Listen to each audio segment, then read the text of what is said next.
Está no ar o primeiro episódio do TributaCast, um episódio extremamente especial que nós vamos falar sobre tributação e mostrar que tributação não é uma coisa chata. E hoje nós trouxemos duas brilhantes advogadas para poder debater este tema. Eu me chamo Ramon e estou aqui do lado da Desirê. E este é um podcast realizado pelo Cindy Jovem, com apoio institucional da OAB, CREA Espírito Santo, Foco Comunicação e Marketing, Associação dos Empresários de Viana, Ágora Fiscal, Associação das Mulheres no Tributário e da CONAGE, com patrocínio de marcas que acreditam em um Brasil mais justo e consciente. Boulevard Shopping Vila Velha, Hamachi Spa, Fortivix Contabilidade, Econ 360, Expresso Ágata, Inlofer, Sorvete Saboroso, Sorvete Que Delícia, Good Cosmético e Pares Comércio.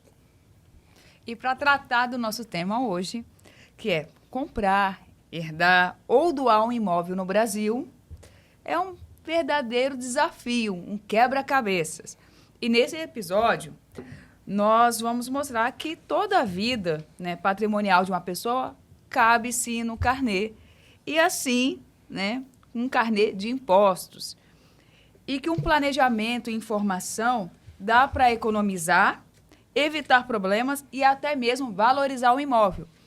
E para tratar desse tema hoje, eu quero aqui convidar a Cristina Magalhães, que é advogada há mais de 20 anos, especialista em planejamento imobiliário, CEO da MQS Advocacia e fundadora da startup Nest. Atua na regularização de imóveis, na estruturação patrimonial de famílias e empresas e também é professora, mãe e acredita que o direito deve ser claro e acessível.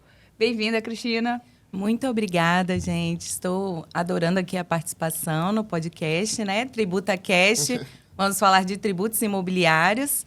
E é muito importante que a população tenha ciência, dos tributos que devem ser pagos, e que são importantes tanto na compra e venda, quanto quando você herda um imóvel. Isso é muito importante para a vida, da pessoa e para o legado que ela vai deixar para a família ou para os filhos, Muito bem. E também aqui conosco, Gabriele Dutra, advogada especialista em direito imobiliário e soluções extrajudiciais, sócia da Inova Contrato, onde descomplica contratos com legal design e visual law. Meu inglês fluiu? Mais ou menos. Vice-presidente do Cindy Jovem, é apaixonada por transformar burocracia em inovação com resultados rápidos e definitivos. Bem-vinda, Gabriele. Obrigada, pessoal. Bom dia a todos. Muito obrigada pelo convite de estar aqui hoje. Falar sobre direito imobiliário, impostos imobiliários é uma alegria. Eu adoro, porque eu trato disso frequentemente com os meus clientes e tentar, obviamente, descomplicar esse assunto. Não só contratos, mas todos os trâmites do direito imobiliário e das transações imobiliárias. Eu falo muito com os meus clientes que eu vou tentar sempre clarear esse assunto e ser o mais objetiva possível. Eu acho que esse é um diferencial com os meus clientes e eles sempre estão me questionando essas questões sobre impostos, por que paga, quem que paga. E hoje a gente vai esclarecer esses pontos aqui. Muito obrigada. Exatamente. Maravilha. Sobre isso. E assim, vamos começar na Desirê, com o nosso primeiro agora, vamos fazer um bate-papo e a gente desmistificar isso. E aquela pergunta que a gente fala, todo mundo, o sonho da maioria dos brasileiros é comprar um apartamento. Cheguei, quero comprar, todo mundo quer comprar um apartamento, é o sonho da maioria. Vocês, qual o primeiro conselho que vocês dariam para uma pessoa que está olhando neste momento o apartamento?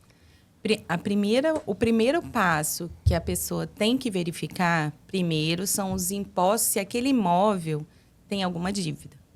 Isso é muito importante. Às vezes a pessoa pensa na beleza, na estrutura do apartamento, no local onde o apartamento está e esquece do primordial. Esse imóvel tem dívida, Tem dívida de IPTU, que é um imposto da prefeitura. Tem dívida de condomínio? Isso tudo influencia lá na frente, porque quando você compra um imóvel, você também compra a dívida dele, As pessoas, às vezes, não têm essa noção de que o IPTU, o débito do IPTU, ele é transmitido para o comprador, porque é uma dívida do imóvel, não é da pessoa que morava nele antes ou que era proprietário dele antes, assim como o débito condominial também. E caso a pessoa não pague esse imposto ou que haja um débito dele, né, o que vai acontecer? A pessoa que comprou vai ter que pagar, porque senão o imóvel pode ir a leilão. E isso, as pessoas precisam ter ciência disso. As pessoas falam assim, mas é bem de família, eu moro aqui, eu não tenho que pagar. Mas a pessoa vai precisar pagar isso, senão esse imóvel vai a leilão, mesmo se tratando de um bem de família, tá? É isso, além das dívidas diretamente ligadas ao imóvel, né? É importante também a gente emitir uma certidão de ônus desse imóvel junto ao cartório de registro de imóveis. Esse documento é como se fosse a certidão de nascimento do imóvel. Lá vai dizer todas as descrições do imóvel, quem foi o primeiro comprador, o segundo, o terceiro, vai ter o caminho inteiro da vida desse imóvel. E lá também vão estar oneradas as dívidas relacionadas à caução, à hipoteca, a indisponibilidades judiciais, problemas às vezes com processos trabalhistas que vão penhorar esse imóvel para garantir o pagamento de outros débitos. Então, além, óbvio, de você ver os impostos relacionados ao imóvel, que é o IPTU, a gente também tem que olhar essa certidão, porque se houver qualquer ônus que a gente chama gravando esse imóvel, né, prejudicando a transferência, a gente não consegue transferir. A gente não vai, por exemplo, vamos dizer que você está vendendo um imóvel que já está financiado. Como é que a gente vai fazer? O imóvel ainda é da Caixa, por exemplo, né? Então, a gente precisa resolver esse passo para a gente conseguir depois transferir para o segundo comprador, para o novo comprador. Então, é uma análise muito global. Além do imóvel diretamente, a gente precisa analisar quem são os vendedores, se esses vendedores têm alguns débitos, né? Então, a gente precisa emitir essas certidões negativas dos vendedores relacionados a dívidas trabalhistas, dívidas estaduais, Receita Federal, municipal. Então, a gente tem que ter, a gente chama de análise, né, de due diligence, que a gente faz uma análise muito profunda. É para isso que o advogado imobiliário trabalha diretamente nessas transações, justamente para viabilizar o negócio. Eu acho que, pelo menos eu tenho uma visão de que o advogado imobiliário, ele está ali para resolver o negócio e dizer sim com toda a segurança. Só não realmente realiza o negócio se o imóvel estiver totalmente descaracterizado de possibilidades para fazer a transferência. Mas caso não, o advogado imobiliário ele está muito disposto a fazer, resolver e fazer com que o negócio resolva, né? Ande, todo mundo receba, todas as cláusulas de obrigações e responsabilidades sejam cumpridas para que as coisas andem. Porque não faz muito sentido a gente ficar com imóveis que estão cada dia mais sendo desvalorizados e não podem ser colocados em negócios. Então, a gente está sempre... Eu trabalho também com muitos clientes que são PJ, são empresas, então as negociações, às vezes, entram imóveis, eu sou de Cachoeiro, em Cachoeiro temos o quê? Muita pedra, muito granito. Então, você compra um imóvel assim, você dá cinco chapas de granito tal, mais 3 motos, uma Hilux. Você está comprando o quê? Um apartamento, mas está pagando como? Com várias coisas. Só estou dando um terreno, estou dando outra coisa. Então, essas negociações são muito comuns no ambiente imobiliário. Então, você precisa ter uma visão de tudo, né? Uma visão muito global do que está acontecendo. Por exemplo, você vai dar uma moto como forma de pagamento. Você vai ter que olhar o IPVA da moto, como é que está a regularização da moto. Então, é uma visão estratégica para que o negócio funcione. É importante também o que a Gabi falou, porque às vezes a pessoa compra um imóvel e ela só vai saber o que o imóvel tem depois que ela já assinou um contrato. Então, assim, e aí o problema fica muito maior, porque aí ela já pagou, né? Ela já deu uma entrada, enfim, desfazer aquele negócio vai ser muito mais difícil, né, Gabi? Então, assim, a gente tem esse problema. Às vezes a pessoa fala bem assim, mas é muito caro contratar um advogado para poder analisar todo o imóvel. Às vezes ele vai analisar e vai ver que aquele imóvel não está apto para compra, né? E aí, mas pensa no problema que você deixou de ter em razão daquela due diligence que você fez anterior, prévia, né? Isso é muito importante você se planejar, porque as pessoas pensam, vou fazer um planejamento para comprar um carro, vou me planejar financeiramente, mas não é só o planejamento financeiro Sim. que você tem que fazer. Você tem que fazer todo um planejamento também documental, porque Isso tem muito a ver com a questão da cultura também. A gente Sim. tem uma cultura, assim, ao menos no nosso país, de uma cultura só de resolver o problema. Quando o problema aparece, a gente resolve. Não tem uma cultura preventiva. Sim. De você falar, não quero saber desse problema. Dá para evitar? Aí você o quê? Vai fazer a prevenção. Mas, às vezes, fala assim, a prevenção custa caro, mas resolver o problema custa geralmente o dobro. muito mais, né? exatamente, muito mais e- caro. Entrando entraram nessa questão do IPTU e tudo mais, hoje a gente consegue resolver bastante coisa digitalmente. Assim, no dia a dia de vocês ainda enfrentam ter que fazer alguma diligência em algum local ou diminuiu bastante? Olha, diminuiu bastante, pelo menos para mim. Acho que o advogado imobiliário teve assim uma porta aberta desde a pandemia, onde principalmente os cartórios digitalizaram tudo, né? Hoje todo o processo de escritura a gente consegue fazer de forma eletrônica. E as prefeituras, secretarias de Estado, né, Receita Federal, tudo a gente consegue emitir as certidões de forma eletrônica. Hoje, por exemplo, eu só faço uma diligência na prefeitura, por exemplo, quando é algo que está realmente muito complicado de resolver à distância. Até porque os acessos via e-mail, via telefone, ainda funcionam com eficiência, né? Então, hoje, por exemplo, você ir em alguma prefeitura, você precisa agendar para ir lá e tal. É mais organizado, concordo, mas às vezes você consegue resolver de uma forma mais rápida, mesmo à distância. Hoje também, para questões, por exemplo, dívidas de IPTU, como é que eu pago? Você consegue emitir os boletos direto pelos sites. Algumas prefeituras fazem refin, que é o refinanciamento de débitos, né, fazendo a extinção aí de juros e multas. Então, as prefeituras também fazem esse movimento para que os devedores, né, façam o pagamento das dívidas. Então, eu acho que hoje está bem mais fácil. A gente consegue acesso sobre informações sobre o imóvel, por exemplo, espelhos cadastrais, onde tem todos os dados daquele imóvel, certidões, valores venais. Isso tudo a gente tem acesso de forma mais facilitada hoje. Sobre a pauta, assim, você quer Sim, só comentar? pontuar uma coisa. Hoje, né, a lei mudou com relação a isso e ainda está dentro do prazo para os cartórios ficarem totalmente digitalizados, né? Mas ainda tem alguns que não estão, claro, né? Mas, assim, aqui no estado, a maioria já está procurando digitalizar. Então, assim, temos muitas, hoje, certidões que a gente consegue fazer isso de forma virtual. Inclusive, a Nest, né, a empresa que eu venho criando, ela a startup é para ser totalmente digital. Então, o serviço, a pessoa não vai precisar sair da casa dela para fazer qualquer tipo de transação imobiliária, né? Então, isso é muito importante, porque hoje em dia o tempo é dinheiro, né? As pessoas não querem sair de casa mais para resolver um problema, né? Existe também as assinaturas digitais também, que os cartórios estão trabalhando com isso. Então, assim, hoje em dia, tudo ocorre de forma digital. E as prefeituras também têm trabalhado muito isso.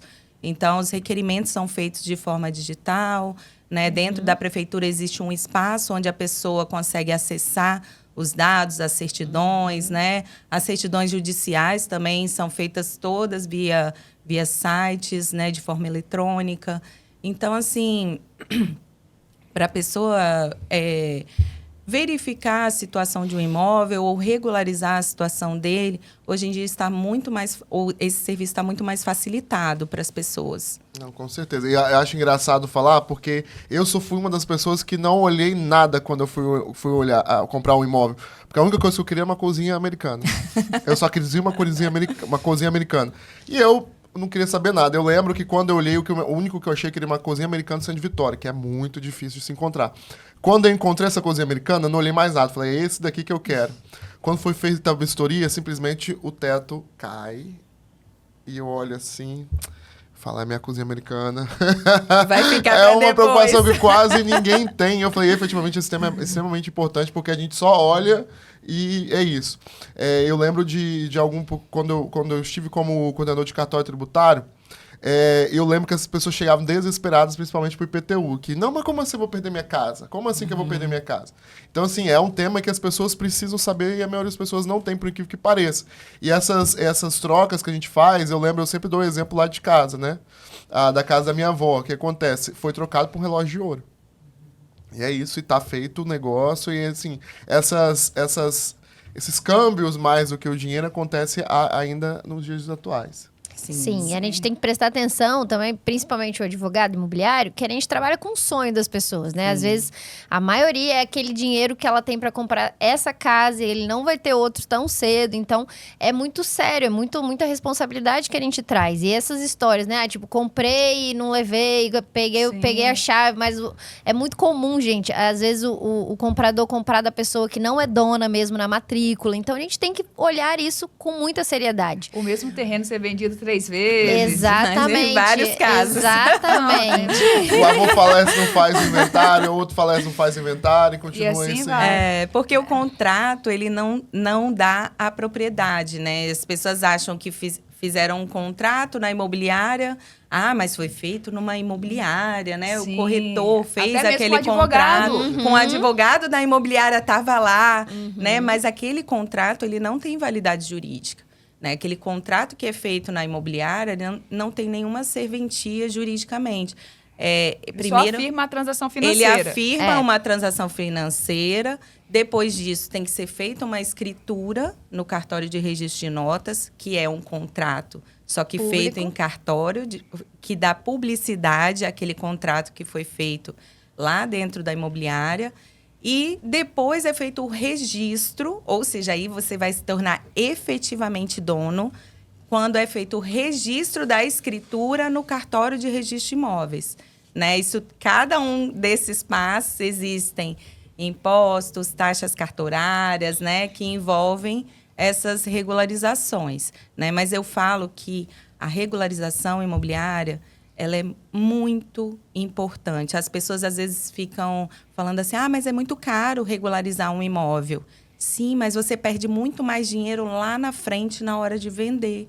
O dia que você quiser vender aquele imóvel que está irregular, primeiro, tem gente que não compra. Né? Para começar por aí, porque não consegue financiamento bancário, um imóvel irregular. E aí, a pessoa deixa de comprar aquele imóvel porque está irregular. Segundo, a pessoa que compra já na intenção de comprar por um preço menor, porque ela vai ter que regularizar. Então, ela já pede um valor menor de mercado, bem menor, às vezes de 30% a 40% menos. É muito desvalorizado um imóvel irregular. E aí, se você parar para analisar o quanto você perde na valorização do imóvel e o quanto você vai gastar para regularizar é muito mais barato, entendeu? E as pessoas não conseguem, às vezes, enxergar isso, que regularizar um imóvel é muito mais barato do que você perde na valorização dele lá na frente. E falando de regularização, vocês não acreditam que essa falta de regularização que nós temos hoje aqui seja um dos motivos, alguma relação, por exemplo, como posso dizer, no cartório você chega e você não tem como parcelar nada. Tudo tem que ser pago à vista. Como vocês veem isso hoje? Se existe alguma solução para isso? Porque eu acredito, as pessoas que eu conheço que não regularizam, justamente chega lá, o valor é muito alto e optam por vender por um valor mais baixo. Uhum. Então, hoje a única coisa que a gente consegue parcelar é ITBI. TBI, quando faz a compra e venda, paga o imposto, algumas prefeituras parcelam. Cachoeiro, por exemplo, parcela em até 6 vezes. Mais escrituras, realmente, e registro de imóveis são pagos à vista, realmente não são valores baratinhos, né? Hoje, para você regularizar um imóvel, por exemplo, de 300 mil reais, você vai gastar aí 30 mil reais. Bem próximo disso, porque vai atingir os valores teto das tabelas, tanto de registro de imóveis quanto de escritura. Então, a gente dá aí aproximadamente 9 mil reais de escritura e mais 5.600, 6 mil reais de registro de imóveis. E o ITBI, a gente tem aí a alíquota de 2% aqui no estado. Cachoeiro, por exemplo, é um município que recentemente, deve ter uns 3, 4 anos, que diminuiu a alíquota do ITBI, que era 2,5%, e caiu para 2%. Só Isso dá uma elucidando, Gabi, vamos lá, diferença. para quem não conhece, o que é ITBI? TBI é o Imposto de Transmissão de Bens Imóveis Intervivos, para a galera que está viva, comprador e vendedor. Isso aí. Quem paga o ITBI? Quem tá vivo paga. Quem está vivo paga. A prática, né, no ambiente imobiliário, quem paga o ITBI é o comprador. Mas pode haver a possibilidade do vendedor pagar? Claro que pode. Havendo combinação entre as partes, acordo entre as partes, não há problema nesse quesito. Por exemplo, vou pagar o ITBI parcelado. A gente só consegue registrar essa escritura após o pagamento do ITBI completo, né? Para a gente levar o pagamento do ITBI e a escritura de compra e venda, por exemplo, são requisitos para o registro de imóveis. Então, a gente não pode chegar no registro de imóveis faltando uma dessas partes. Se chegar, vai voltar, né? Os advogados imobiliários têm um fantasma que se chama nota devolutiva ou nota de exigência, que são emitidos pelos cartórios de registro de imóveis toda vez que a gente protocola um pedido de registro de qualquer coisa, de registro, de averbação. Então, a gente tenta já levar tudo com todos os documentos que o cartório exige, porque na maioria dos casos, a gente sabe realmente o que o cartório já vai pedir. Porque isso também, é importante a gente falar disso, né, Gabi? Porque o cartório, as pessoas às vezes falam assim, mas eu consigo resolver sozinha. Claro que consegue. Você vai idas e vindas no cartório várias vezes, porque você não levou toda a documentação que era necessária, né? Você não pagou o imposto que já deveria ter sido pago na hora de fazer o registro. E isso, é um leve trás. E a cada vez que o cartório faz uma análise, ele pede 15 dias, no mínimo, né, para análise da documentação que você protocolizou. Ou seja, você não protocolizou toda a documentação completa, 15 dias. Aí o cartório vai te responder que a documentação não está completa, que você precisa completar. Aí você volta com uma nova documentação, mais 15 dias para análise. E isso gera tempo. Às vezes você precisa financiar um imóvel de forma rápida e enquanto você fica nessas idas e vindas, você já perdeu vários dias ali, ou meses, ou até mesmo anos, porque tem pessoas que não conseguem identificar o problema. Então, às vezes, o problema está numa averbação de construção que não foi feita de forma adequada, que o projeto não foi feito de forma adequada pelo arquiteto. Então, tudo isso, quando você tem uma assessoria, claro, é muito mais fácil. Por quê? Porque o advogado já sabe o que ele precisa protocolizar. Então, ele já vai informar para o cliente quais são os documentos necessários, quais são as taxas, quais são os impostos, quais são as isenções que a pessoa tem direito, porque isso é importante também. Porque, às vezes, a pessoa tem direito a uma isenção, mas ela não sabe. E aí, o que vai acontecer lá na frente? Se você não fizer o pedido à prefeitura ou o Estado, ele não te dá isenção. Então, ele só te dá a isenção se você pedir, se você requerer. Se você não sabe que você tem direito à isenção, o que vai acontecer? Você vai pagar o valor integral. Entendeu? Às vezes isenção, ou um desconto, ou um valor menor, né? Então, se for o primeiro imóvel, às vezes tem um desconto, né? Então, assim, tudo isso são questões que se você tiver um planejamento, se você fizer um planejamento correto da compra de um imóvel, no final, a conta sai menor. E o que você, às vezes, gastou para ter uma assessoria jurídica, né, mais detalhada, né, Gabi? Isso é fato. Às vezes, sai muito mais barato do que tudo que você paga lá na frente. Todas essas idas e vindas que você fez ao cartório, você tem que contabilizar isso, porque hoje em dia tempo é dinheiro. Então, contabiliza todas as idas e vindas que você foi no cartório. Contabiliza todas as vezes que o imposto, às vezes, que você era isento e que você pagou, né? Então, faz essa conta, no final, a conta sai menor. E é bom você falar isso, porque o feirão do imposto, né, nós temos o tema este mês de quem vai pagar a conta. E quando a gente não tem planejamento, quem acaba pagando a conta somos nós mesmos. Então, a gente precisa sempre nessa consciência de entender a importância, principalmente do advogado, que ele é essencial na justiça. Outro ponto, só um minuto, Desirê, só para exemplificar, pessoal. Um exemplo real de um cliente, a gente fiz assessoria de uma escritura de compra e venda para um cliente, protocolamos a guia na prefeitura, isso em 2019. E aí, naquela época, falou, não vou pagar o ITBI agora não. O imóvel foi comprado comprado por R$80 mil, era um lote. E aí esqueceu. E aí levou para registrar esse ano, né? 6 anos depois voltou. Gabriele, tô aqui no registro de imóveis, tá faltando ITBI. Falei, estamos aqui na nossa conversa aqui, ó. Você não pagou, não quis pagar, a guia venceu. Falei, então vamos dar entrada na guia de novo. Vamos. Hoje já tem uma casa construída nesse terreno. E quanto vai ser avaliado o imóvel? 350 mil. Protocolamos novamente a guia de TBI. E ele, de novo, o que aconteceu? Não tem dinheiro. Falei, então a gente continua sem registrar. Quando você tiver esse dinheiro, a gente volta. Então, muita atenção também, às vezes, no timing. Quanto mais tempo passar, mais caro vai ficar. Escrituras, cada ano é atualizado os valores. O imóvel, se ele tiver, né, regular, mesmo irregular, ele às vezes valoriza, porque às vezes vai construir alguma coisa nova no seu bairro, perto que vai valorizar o seu imóvel, sua rua vai ter calçamento, iluminação. Então, a gente tem que estar sempre atenta, né? Não é, às vezes as pessoas que não estão, às vezes, em ambientes mais rurais, interiores, não pensam, né? Acho que todo mundo só tem apartamento. E é mais fácil de regularizar, nem sempre. Mas às vezes lotes e tal, a gente tem que ficar atenta a todo esse tempo que passa, que quanto mais tempo passa, mais caro vai ficar. Essa questão de falar que ficar mais caro é uma observação, né? Eu sou a única da área que não é do direito aqui nessa mesa, então estou sendo oprimida. Eu já aposentei nessa área, eu já aposentei. Um ponto que a gente vê muito na contabilidade é sobre IPTU, que é o ponto seguinte. Em Vitória, quando o imóvel ele sai de comercial, de residencial para comercial, ele tem um aumento ali no IPTU. Sim. E tem gente que toma um baita susto. Sim. E vocês podem falar um pouco sobre o que pode causar esse aumento no IPTU de alguns imóveis? Então, a prefeitura, ela faz uma identificação de que tipo de imóvel se trata. É imóvel residencial, né? É imóvel comercial? E nesse ponto, o que a prefeitura vai fazer? Ela vai incidir, a alíquota é de acordo com o tipo de imóvel.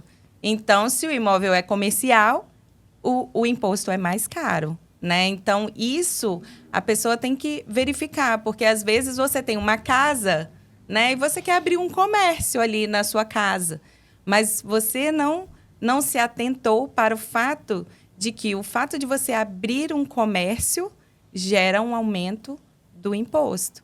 Então, é bom que você saiba dessa questão, porque antes de você abrir um comércio, você precisa se atentar para esses detalhes. Certo. Gente, então, vamos passar para uma pauta assim, que a gente já começou aqui a falar sobre... Até brincou aqui dos vivos, né? Agora, entre os vivos e aqueles que estão indo ou já foram.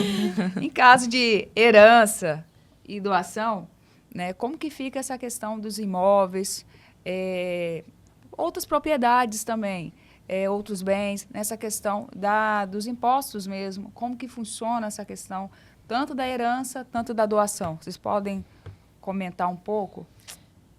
Vamos lá. Quer falar, Gabi? O imposto da herança, né, do inventário que a gente chama, e das doações, tanto de dinheiro quanto de imóveis, é o imposto da transmissão, causa, morte e doação, ITCMD. Então, tem o morto aí no meio do caminho, tem o vivo também, por conta das doações intervivos. E ele, hoje, no estado, a alíquota dele é de 4%. É uma alíquota fixa, uma das menores alíquotas ainda do Brasil, que ainda é fixa e o valor também da alíquota é bem baixo. Nós, com a reforma tributária, nós vamos mudar de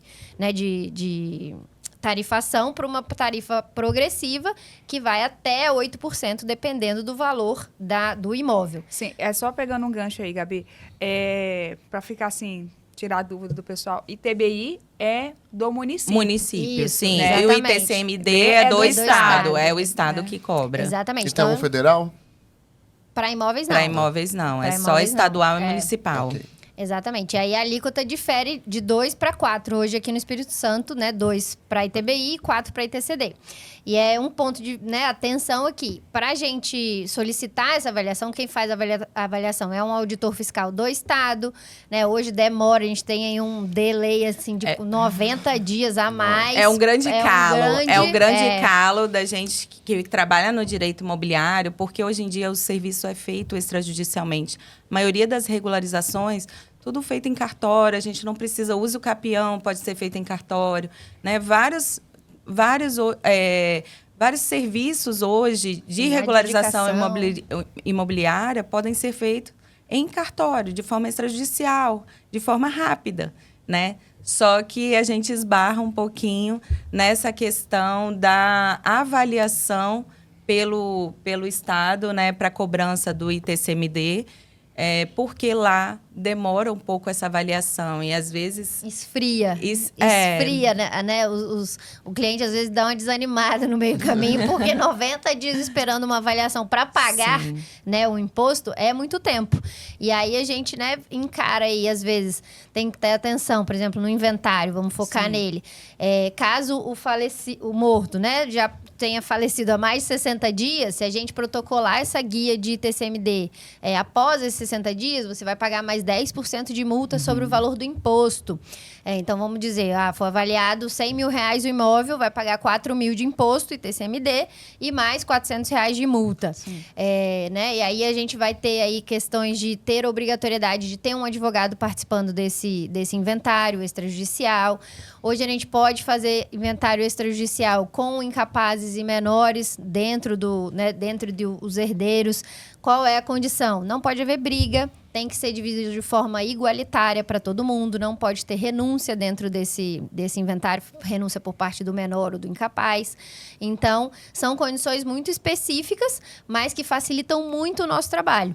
Os cartórios têm agregado serviços do judiciário de forma muito eficiente e isso ajuda muito a gente, porque a gente não precisa demandar o judiciário para quase nada hoje. Eu, particularmente, não trabalho com contencioso, com processos judiciais e faço tudo no ambiente extrajudicial. Então, se tem acordo, né?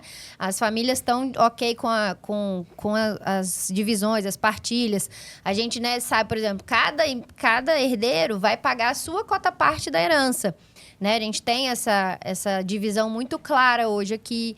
Então, qual é a tensão hoje com o inventário?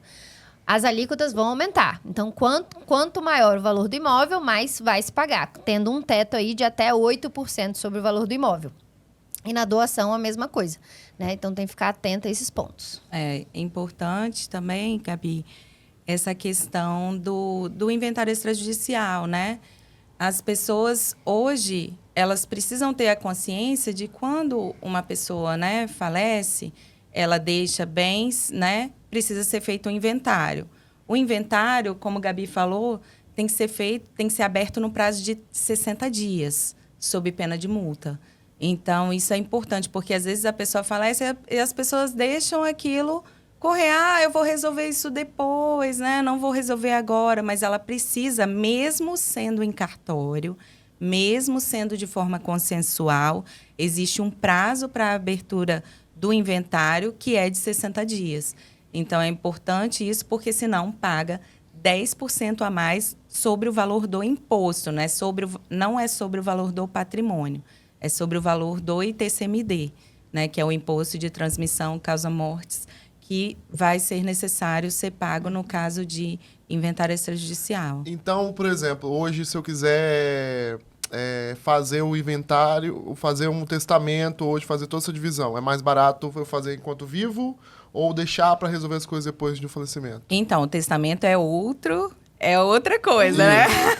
O testamento ainda precisa do judicial, porque o testamento ele precisa ser homologado pelo juiz. Isso. Então, infelizmente, a gente acha isso um retrocesso, porque vários serviços foram feitos foram passados para o cartório, né, a responsabilidade do tabelião, né, mas o testamento não. O testamento ainda precisa ser homologado judicialmente.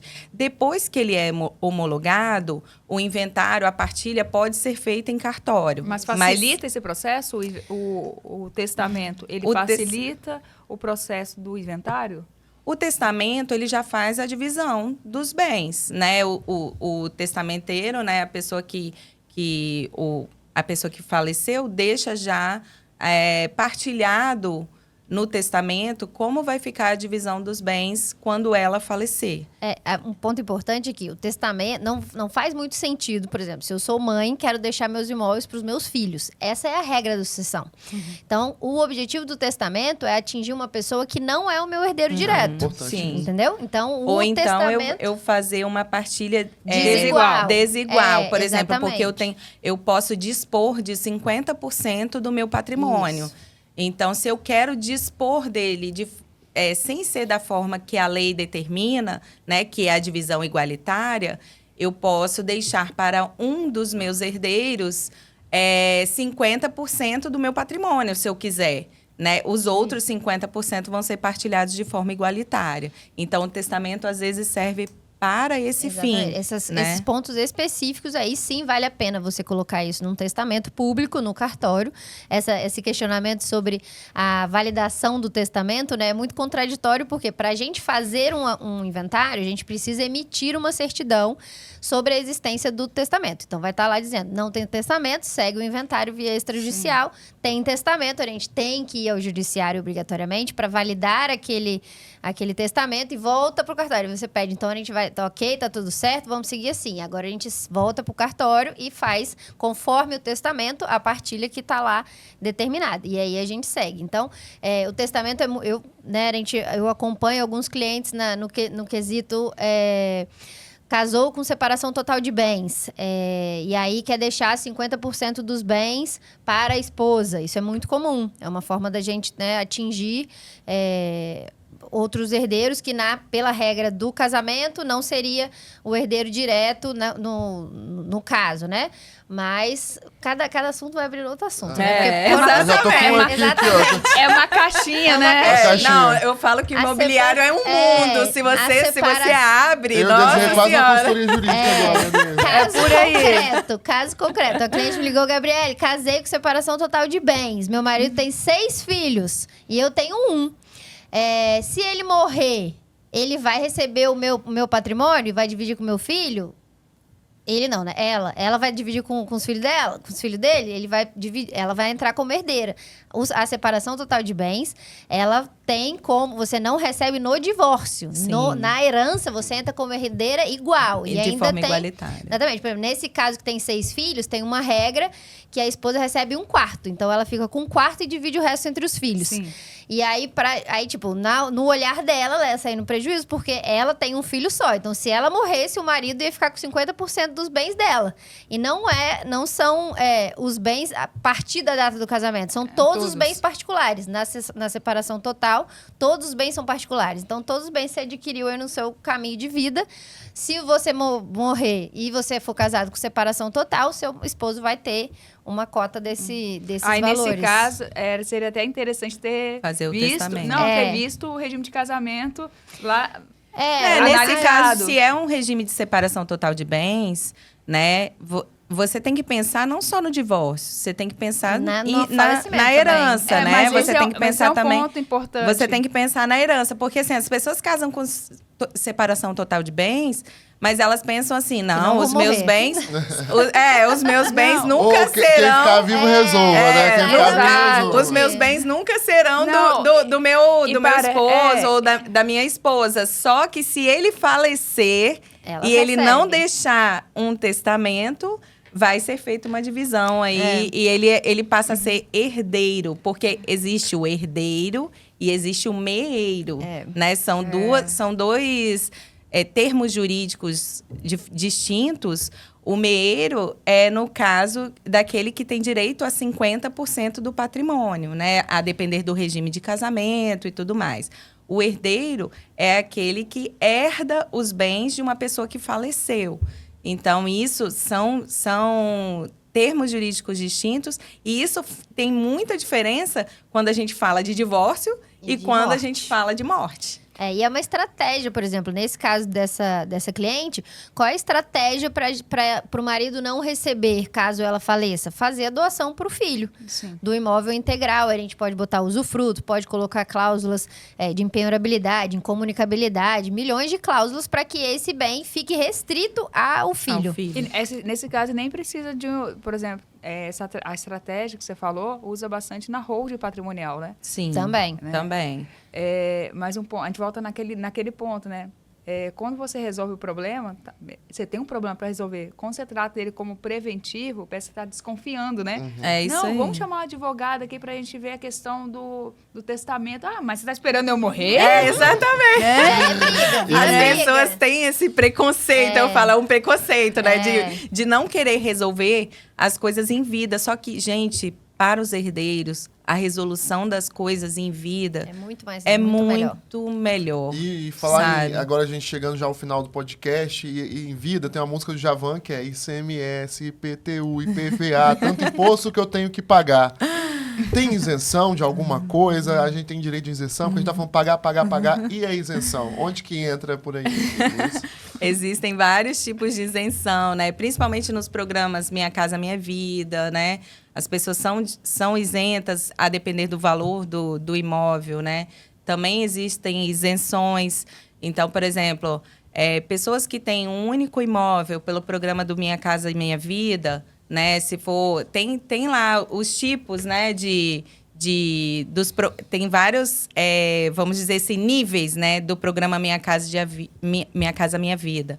Então, normalmente no nível 1, as pessoas têm isenção total de impostos, tanto para compra e venda, se for um único imóvel, tá? Se for para compra e venda, elas têm isenção total. Mas, como eu disse, tem que requerer. Ok? Senão ela vai pagar. Se não pedir, não tem. Não paga, exatamente. Além, por exemplo, existem isenções, por exemplo, do ITBI também, para pessoas que têm baixa renda, estão nessas qualificações. Igrejas não pagam, órgãos públicos não pagam. Então, temos muitas isenções. Além de, por exemplo, hoje é muito mais comum no IPVA, pessoas doentes não pagam, pessoas com autismo têm desconto. Então, a regra... os requisitos para você receber isenção são muito grandes. No inventário também tem vários requisitos para você conseguir isenção. Então, principalmente se tratar de um único imóvel. Exatamente. Porque às vezes a pessoa tem vários imóveis e aí ela não vai ter direito a essa isenção, mesmo o imóvel sendo de um valor menor.